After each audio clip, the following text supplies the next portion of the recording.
We are in week 3 of Worth It is Burning. And I know that's such an interesting concept for a title, but to catch everybody up, if you're just catching this series, go back 2 weeks. We started 2 weeks ago. Worth It is Burning. And the basic idea is this, is that sometimes in life, the thing that gets us out of bed in the morning, these goals that we've set, the things that we're striving towards, go away. Maybe we get there and we realize they weren't what we thought they would be. Maybe the thing that we were striving towards gets away from us and it's out of our control.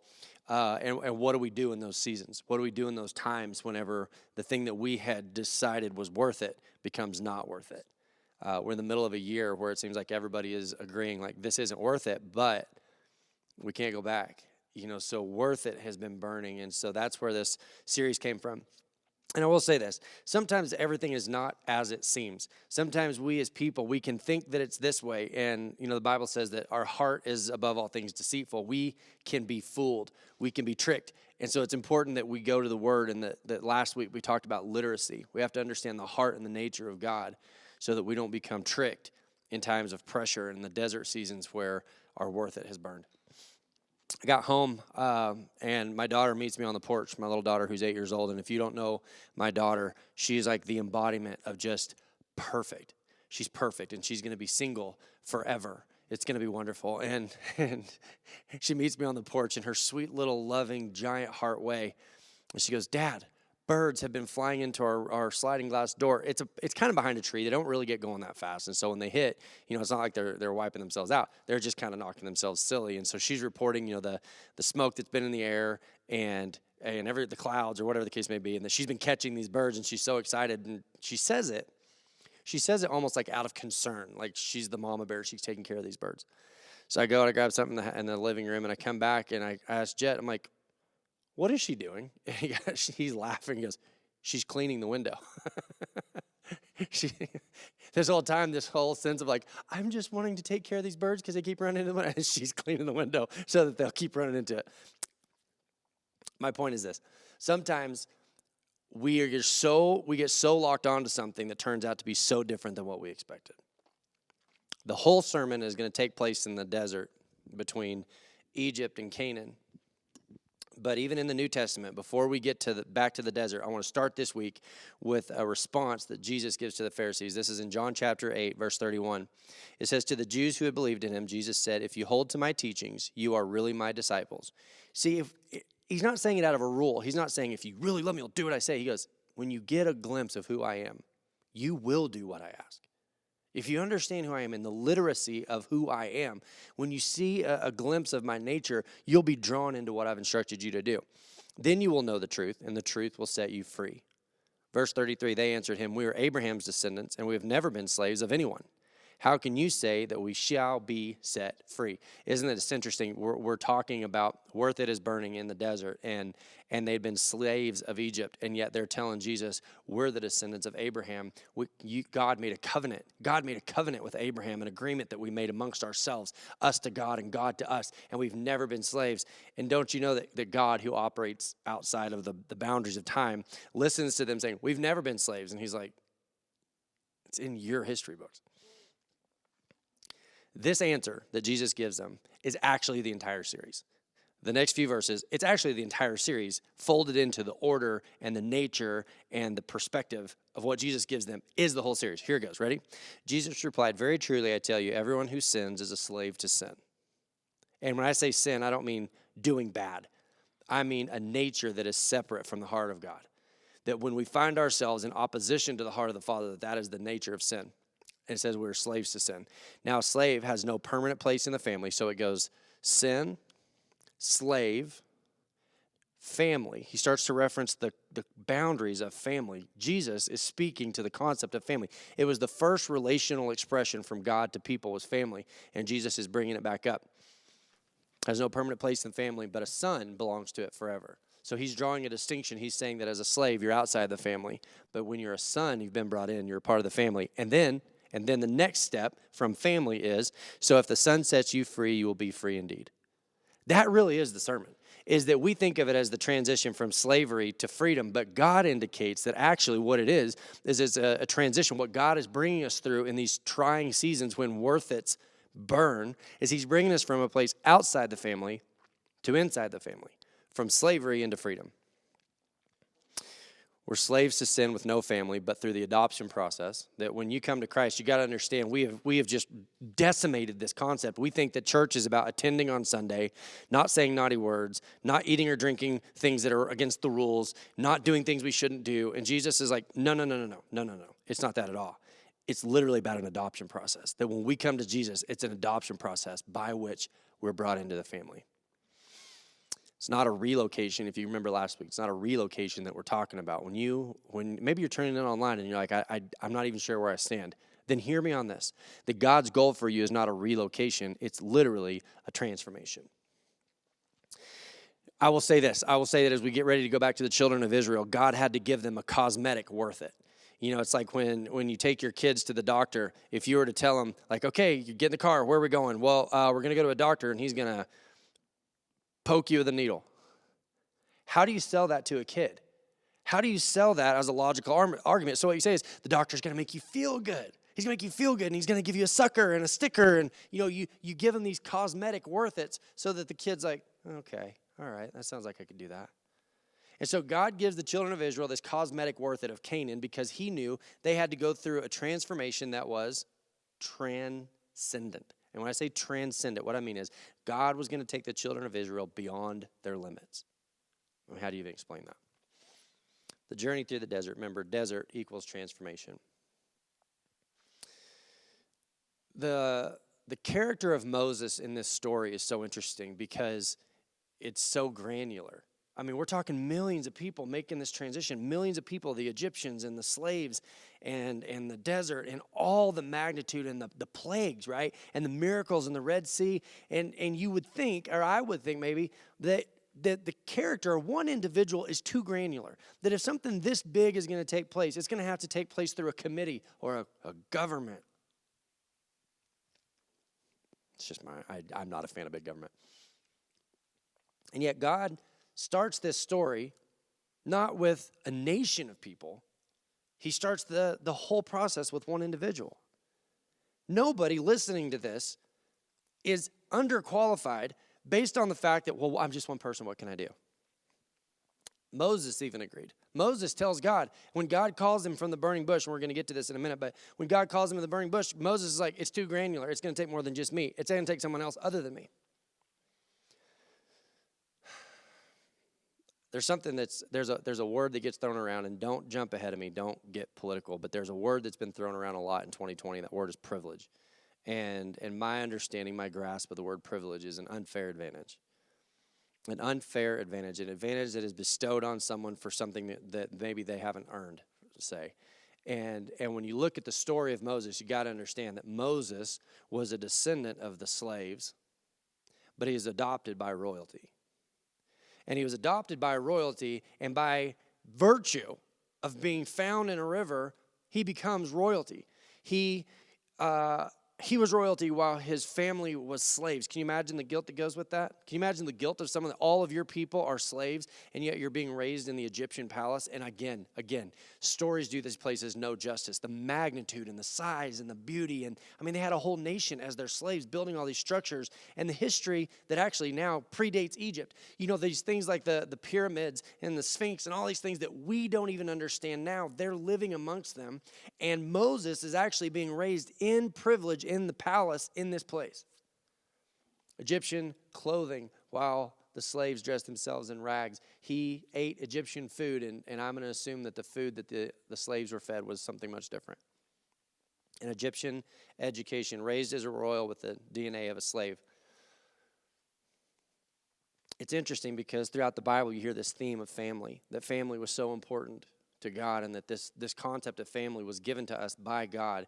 And so you see Moses being plucked from a family. Exodus chapter 2, verse 11 says this. This is going clear back into the story. This is way before the desert. This is how the story of the desert came to be. This is before we see God dragging his people kicking and screaming through a transformational process. Verse 11.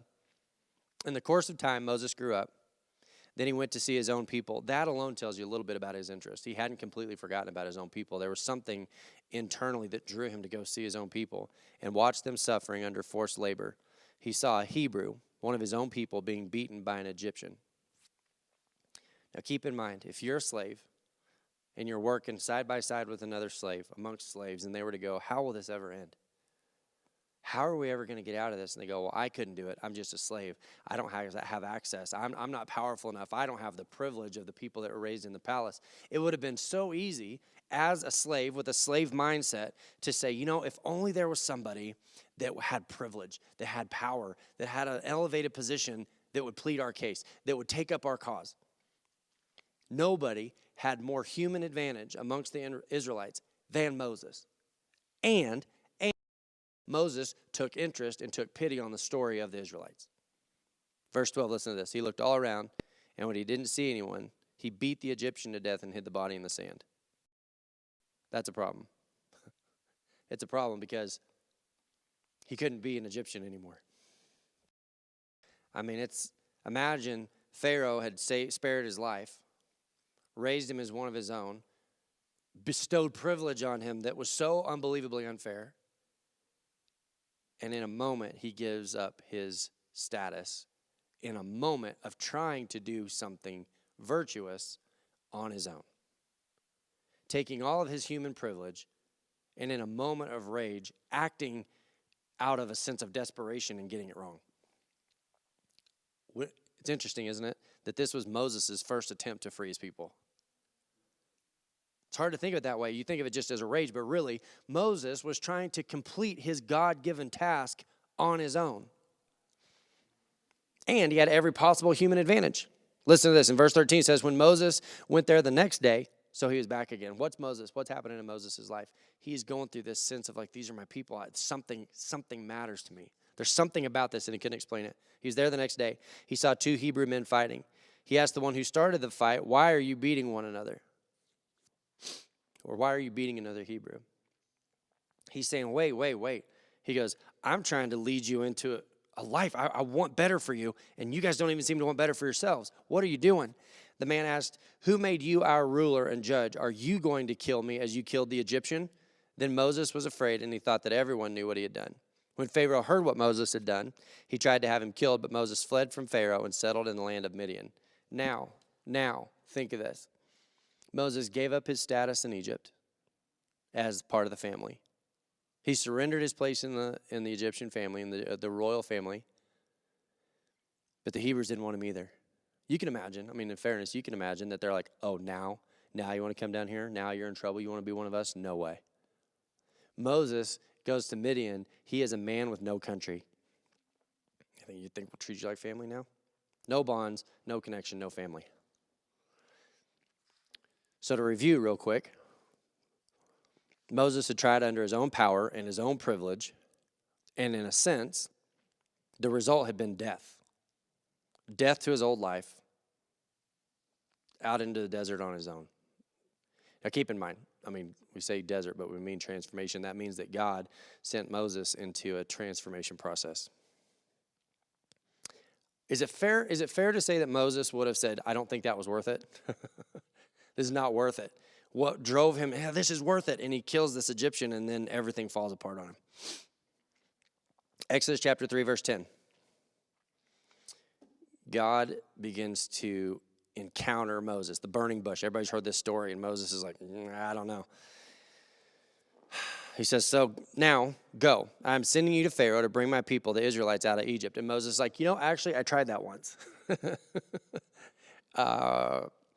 It didn't go very well. Ever been there?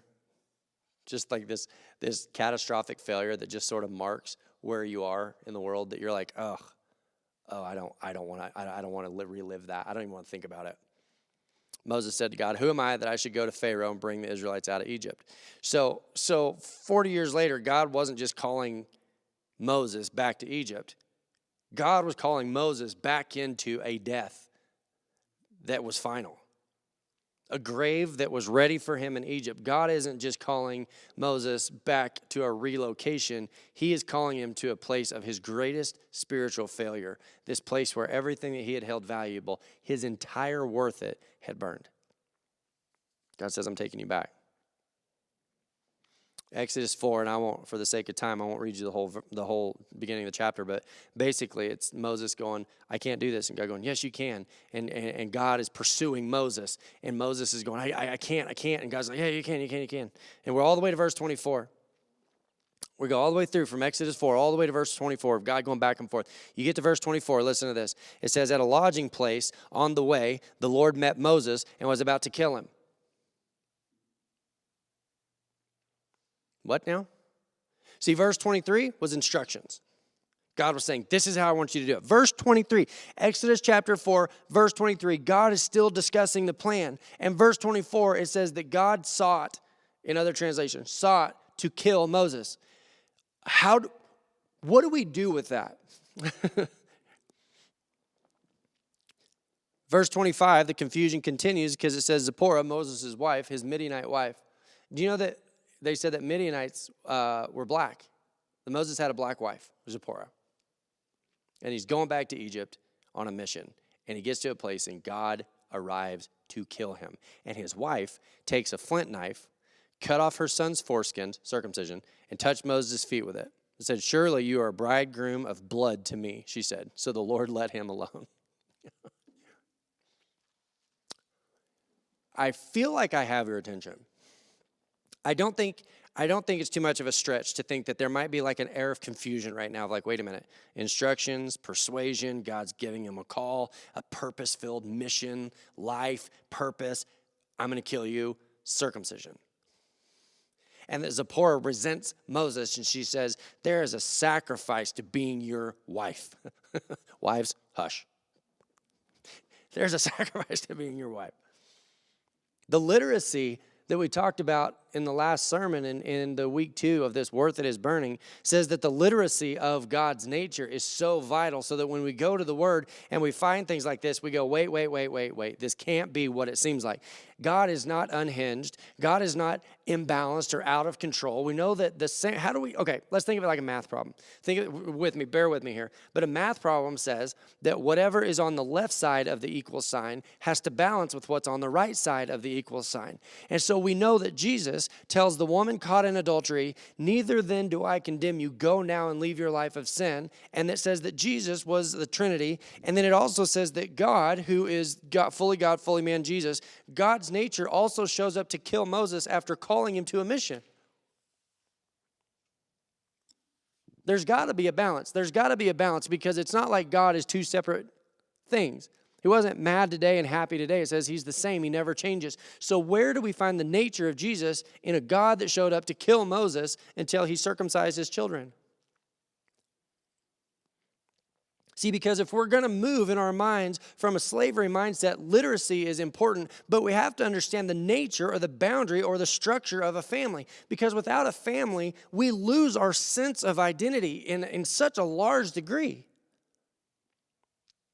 That when God calls us family, he sets the boundaries of structure in a way that's good for us, that's healthy for us, and he's constantly calling us into a family. So we have a moment like this where God shows up to kill Moses. It is a very curious situation.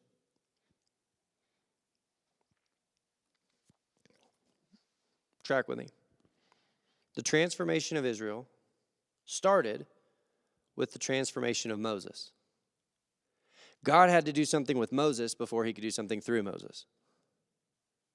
And the transformation of Moses starts with a demonstration or symbolism that indicates the heart of God to Moses. That God had to establish some family rules, some family order with Moses before he could use Moses to liberate an entire nation of Israel back into the family. I feel like I'm kind of all over the place, but if you're tracking, the basics are this, is that God's going to do something with Moses, but before he can do something with Moses, he has to do it to Moses. Like Moses has to understand it in his own identity first. Now, here's the thing about circumcision in the Old Testament. Everything in the Old Testament physically, everything in the New Testament spiritually. You know that what you see God doing physically in the Old Testament, you see him doing spiritually in the New Testament. And so circumcision was an interesting thing because it was a covenant. It wasn't a one-way covenant. It's literally God's agreement to his people, to his family, that says that circumcision, it's a covenant. It's a blood sacrifice type of a covenant. And that's what Zipporah, Moses' wife, she's in this moment where it says to be married to you is a sacrifice, and that blood is involved, and there's all this symbolism going on. But if you understand the nature of what's happening, then it all of a sudden begins to clarify the story of Moses. Let's go back to where we started. Let's go all the way back to where we started. In John chapter 8, verse 34, Jesus replied, "Very truly I tell you, everyone who sins is a slave to sin." Now, a slave has no permanent place in the family, but a son belongs to it forever. So if the Son sets you free, you will be free indeed. So slave to free, outside the family, inside the family. When we see that Moses ran away, we see that so much of Moses' identity died. Am I Egyptian? I was raised Egyptian. Am I an Israelite? Well, that's who my family is. And by not having his children circumcised, that he was raised in Midian, it's this demonstration that he accepted that he was no longer part of the family. Moses accepted that he had been shunned in the same way that the Hebrews had shunned him, in the same way that the Egyptians had shunned him. By raising his kids outside of the covenant with God, what he has in his mind, the mistake that Moses has made is, because of the life that I lived, family, listen to me. If you're in the sound of my voice, I don't care if you're listening to this sermon after I'm already dead. Your past failures don't affect the heart of God the way that it affects the heart of each other. See, Moses said, well, everybody's shunned me. That must mean that God has also. He's raising his children outside of the family of God. And so what God says is, he says, Psalm 68, verse 6. You ready for this? Oh, I love this so much. He says, I'm going to bring my whole nation of people back into the family. And Moses, I'm going to use you to do it. But before I can use you to do it, I've got to settle where you and I stand. I've got to put back into understanding who you are and who I am. Listen to this in Psalm 68, verse 6. It's one of the most beautiful verses in the Bible. It says that God places the lonely in families. You know, in that act, South Carolina, the act of 1740, one of the things that they saw was that when slaves had a family structure, they had too much identity. When they had a family, they had too much identity. And so they would make an effort to break apart these families. They didn't want you to feel like you had a family structure. They didn't want you to have a place where you felt like you belonged, where you could be known and loved. It was one or the other. I can love you as long as I don't know you, or if I know you, I won't love you. And God's saying, no, you need a structure of people who fully know you and fully love and accept you. A family structure is so vital and so important. And it says that God is always drawing the lonely into families. And we also know that as God draws lonely into families, he's drawing them out of the slavery of their own lives, out of the slavery of their own bad decisions, into a family that allows us to start making progress. It's biblical. It's a biblical concept. He's bringing the lonely into families. Is it safe to say that Moses found himself rejected by the Hebrews, rejected by Egypt, and lonely in Midian outside of the family? God says, I want to do something in your life, but first, we got to be clear on where we are. He places the lonely into families. I love this so much. He sets prisoners free and gives them joy. There's that connection again. Family and freedom versus slavery and bondage. I almost think that there's a way that God's expressing to us that in the same way that sin brings slavery and bondage, families bring a level of freedom with the nature of family. Let me read it all at once. God places the lonely in families, and he sets the prisoners free and gives them joy. But he makes the rebellious live in a sun-scorched land. What do we call a sun-scorched land? A desert. That God will not draw you out of this desert or out of this transformation when you're fighting against it and mad and rebellious. And I can't say that Moses didn't participate in the covenant out of rebellion. I can't say that. I think if it was me, if Moses and I have anything similar in our nature, it was, I'm not going to bother God by trying to participate in the family thing because I know that I'm not in the family. I get that I killed an Egyptian. I get that I was raised in royalty. Imagine the amount of guilt raised in a royal family while your family was slaves. Imagine the guilt that Moses would have carried. And so God says, I want to do something amazing with you. But wait. Before I do anything amazing with you, I want you to know that you're family. It would be so easy to misunderstand what was going on there that God says, before you can do something great, you better show me that you're loyal. God was there to kill Moses, and you go, wait, what? No. No, God was warning Moses because he's not unhinged, he's not as balanced. He's calling him. He's like, we're going to do something in verse 23.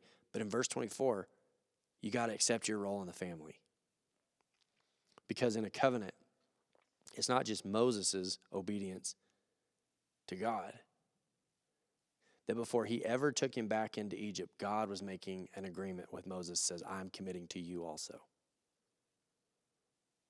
It says he places lonely into families, that what God is doing is he's trying to reestablish a family structure amongst his people. We've lost this concept of identity. A church has seen so many men, not Shiloh, actually to the opposite. Shiloh, this is one of the things I'm the most proud of, but the national church has seen the dad abandon his family. We've seen that the trend is that men don't feel at home in a church. And it says that God finds men in a desert and in a struggle and in rebellion. And he's trying to lead us through transformation. But we've somehow believed what Moses believed was, I'm not a part of that anymore. We don't raise our families in the understanding or in the covenant of God. And it's not only that we're disobedient, it's that we don't understand that God's making a commitment to us, that actually the commitment he's asking for from us, he's making. This was God's commitment to Moses. He said, before we can get to a place of suffering and of desert and of transformation, you have to know that I'm for you. You have to know that my desire for you is a family structure. Moses goes, but you don't understand. And God goes, no. I understand. There's a sacrifice. That's what Zipporah was referencing. She's going, this is a sacrifice. There's blood involved. See, all the symbolism that we couldn't have understood apart from the nature of Jesus. He says that at the cost of a blood sacrifice, you are brought in, you are adopted as part of the family. When our worth it is burning,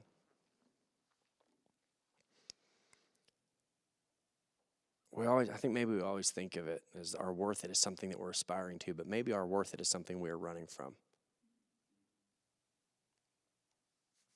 Why are you in Midian? It's worth it compared to the alternative. It's worth it to hide out here and just feel rejected and hope that I can be a good enough person to make it in. Why? Because if I face a life of my past, then I have to accept a forgiveness that I can't create for myself. And God goes, that's what the desert's all about. It's this transcendence. It's this, I'm going to bring you beyond what you could have done for yourself. Because deep down, it's like we know we're trapped in our own sin and we know we can't fix it on our own. And it's worth it just to avoid it. And sometimes that is the worth it that has to burn.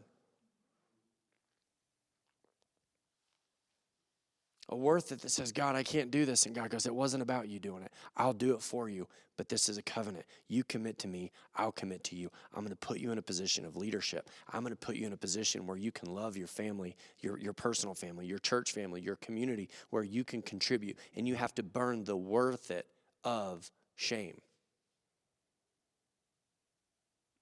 Sin always drives us into isolation. And sometimes we say that the isolation is worth it. Now, a slave has no permanent place in the family. Isn't that what the prodigal son said? I'll just be a slave. It's worth it. It's worth it to me. I'll just be a slave. It's okay. I know all that I've done. I know everything that I've done wrong. I'm not a part of the family anymore. I'll just be a slave. And God goes, no, you don't understand. Your worth it doesn't have to be my worth it. That he redeems us back into a family. We get ready to accept the position of just slave. And Jesus goes, no. A son belongs to it forever. So if the son sets you free, you'll be free indeed. Free of what? Free of every mistake that put us into isolation in the first place. God says, I'm going to drive the, I'm going to push, I'm going to encourage, I'm going to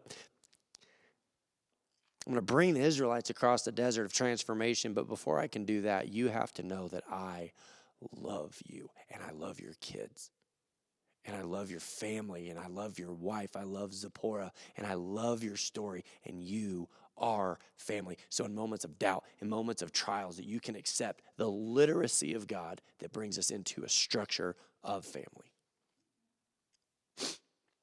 Let's pray.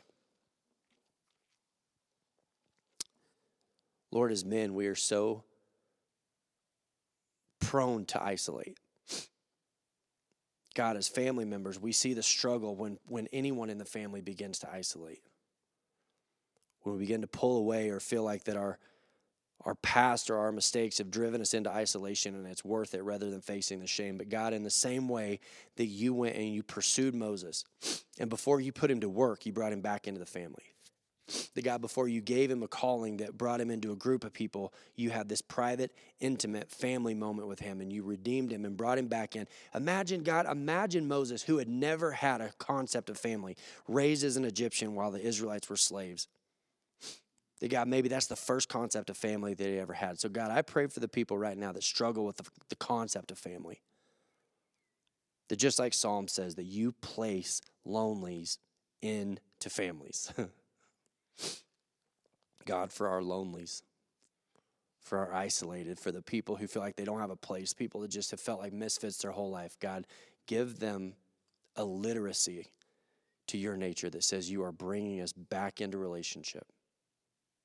Help us to discover the value of a family structure. Pray in Jesus' name, amen.